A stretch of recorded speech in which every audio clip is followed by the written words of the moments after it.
What does the Federal Aviation Administration think about our producer working in airport security with no reference check or training? It's outrageous. It's intolerable. Cahill Flynn is Associate Administrator of Security at the FAA. We'll take strong action against people who are negligent in giving access to the secure area of an airport to people who have not been properly screened and properly trained for that. What does the FAA plan to do about it? The FAA is already taking strong action. I think that Dateline has performed a service by pointing out this. And there's more. We found out how two people working together, even when spotted, can still evade security. You're going to have to empty your pocket. Once again, a second Dateline employee, the man in the black sweatshirt, walks through the metal detector. He's wearing a hidden camera, which sets off the alarm. Our undercover producer steps in and only makes it appear that he's scanning his accomplice with the handheld metal detector. Watch closely, and you can see he isn't pushing the button to activate the metal detector. So all of the electronic gear our Dateline passenger was wearing went undetected. Electronic gear that could have easily been something else. Thank you. A supervisor later spotted one of the cables and asked what it was. What's that? It's a Walkman thing. He wanted me through. I got to get undressed to take the whole thing off. It's a whole big thing. But our producer comes to his accomplice's rescue and vouches for him. Yeah.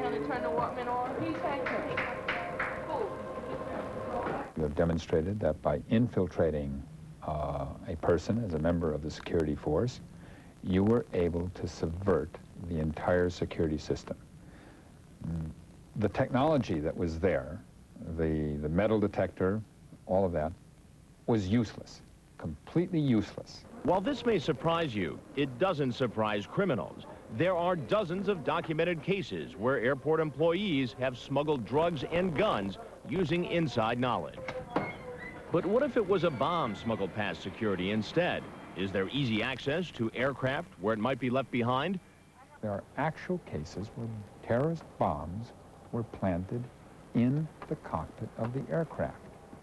And so we pushed on to see how far we could go. And when we return, you'll see our undercover producer go just about anywhere on a plane he wants to. What does this video say to you about the security? There's no security at all.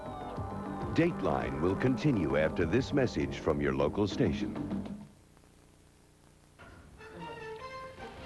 Hundreds of Texas families are being treated for it. And tonight we'll hear from some of the people living with it and tell you what the government says about a mystery illness. Now, we enjoyed the sunshine today, but it's going to be a turkey of a weekend. I'd say I do, and between just making something and inventing something. Returning to our story, you've seen how within days of being hired, our undercover producer was doing vital security work at one of the nation's busiest airports without a background check and without training. You've also seen how he and another Dateline producer could have evaded, if they'd wanted to, the security checks aimed at keeping the skies safe. But that's nothing compared to what you're about to see. Just how easy it could be to sneak drugs, weapons, or even a bomb aboard almost any plane. Once again, here's Chris Hansen. December 1988, Pan Am Flight 103 blown out of the sky over Lockerbie, Scotland. Investigators blame plastic explosives hidden in a tape player planted in checked luggage. January 1995, hijackers posing as airline workers smuggle assault rifles and hand grenades aboard an Air France jet. 54 hours of terror would follow before commandos rescue the passengers. April 1986, a bomb explodes on TWA Flight 840 over Athens. Police say it was smuggled on board by a passenger on a previous flight. All grim testimony that airlines are a target of terrorists, and terrorists are good at what they do. And regardless of what caused TWA Flight 800 to explode this summer, it was a wake-up call for the aviation industry. Many airports went on high alert, more scrutiny for passengers and airport employees.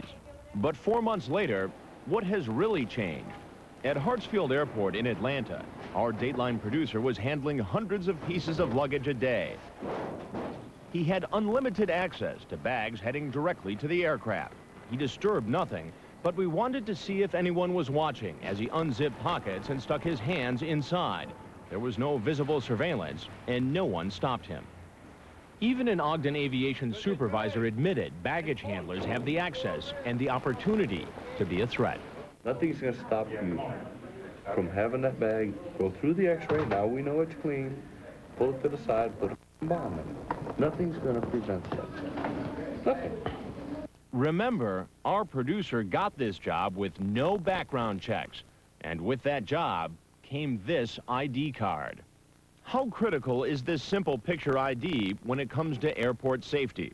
The FAA's own security tape warns of its importance. A tape often shown to new airport workers. If you see a person with no ID or with the improper ID on the AOA, challenge them immediately. Report the offender to your supervisor. We wonder just how often that really happens. At least 3 times, in fact, we were stopped and questioned in Newark, but we were never turned in to the proper authorities. Once after boarding an airplane without the proper ID. You don't have a proper ID. They haven't given me one. We were simply told to stay off the airplanes. We were stopped a second time on the tarmac. You got your ID, man? Right here. You gotta have the other one. Where's the other one? This time we were escorted away. How'd you get down here? The third time, we were warned of a possible fine. Let's report authorities. They're fining people. If you don't have this, you get fined. But instead of being reported to the proper authorities, our producer was allowed to go on his way, right out to the tarmac, where he had no business being. And watch what happens when he doesn't have the security code to open this door. He simply asks a ticket agent, and a glance at his ID gets him the code. Now he was able to board an airplane, even though he didn't have the proper ID. Another time, he walked along the tarmac, up the back stairs of an airplane, and down the aisle, where he encountered a clearly anxious flight attendant. But seeing his ID, even though it wasn't the right ID, calmed any fears. I'm glad you got an ID card on there. Oh, because you would have... That's right. To the pokey with you. The pokey. Right. Finally, someone did report his suspicious behavior to his Ogden supervisor. Somebody told me you was down there on the planes, drinking water, going out the back door. You gotta have special clearance to be on the planes like that. See, I didn't know that. No one's told me what I can or can't do, really. But she didn't report him to airport authorities. She simply told him not to do it again. Ain't nobody on the plane. Go on the damn plane. She apparently didn't want anyone else to know about the incident. They called me. And I'm glad they called the office. They called and told me, so I hope it don't go no further. But more often than not, our producer had unlimited access to places he should never have been allowed to go. Terrorism and security expert Brian Jenkins. An unauthorized individual with a little bit of thought, a little bit of nerve, can get inside an airplane. An airplane that a few minutes or a few hours from that moment is going to be filled with perhaps several hundred passengers. And that's exactly what our producer is able to do.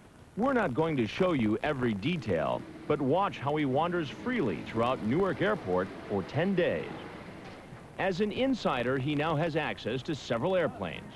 Watch as he passes some 10 other airport employees without once being questioned. He even offers to lend a hand to this food service worker. He walks casually past unsuspecting flight crews, in and out of cockpits. He now has access to the hiding places a terrorist could use to conceal a bomb or a weapon. Alone in this airplane lavatory, it's obvious how simple it would be for him to leave something behind.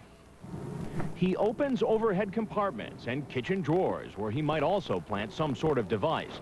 Perhaps the same device he helped smuggle through security earlier. Remember, our device was harmless, but it could have easily been a weapon or an explosive. Back in Atlanta, we had the proper ID, but remember, it was an ID issued without a background check. Our producer had unlimited access to airplanes like this Varig Airlines jet. As a baggage handler, what was he doing away from his assigned post and in the cabin of an airplane? He again showed how easy it would be to hide what might be a bomb, under a seat, in the lavatory, even in the cockpit.